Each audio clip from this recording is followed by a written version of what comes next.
Now we've already seen linear approximation for a function of several variables. F of x is pretty close to its value plus df of a times x minus a. So this here, let's remember, is the Jacobian matrix evaluated at a, and this here is matrix multiplication.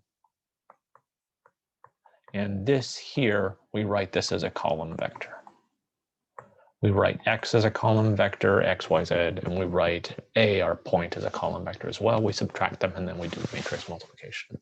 To go further, to get the higher Taylor approximations that give us better and better values, we need higher partial derivatives.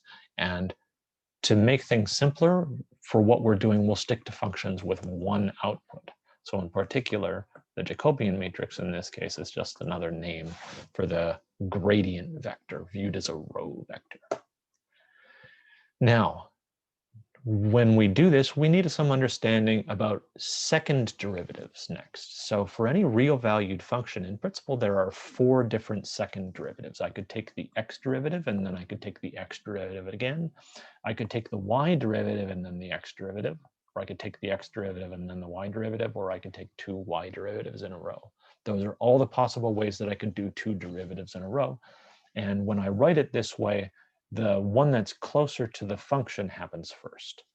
And if I have a function of 3 variables, I can do x, y, or z. It has 9 different second derivatives, so there's a bunch of different possibilities.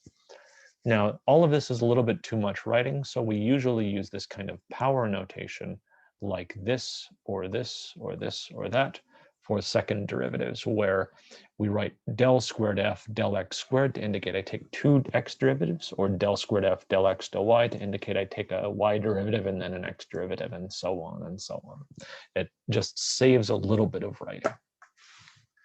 And one of the things that helps us here, at least calculation-wise, is that if the function has continuous second derivatives, then the order doesn't matter at all.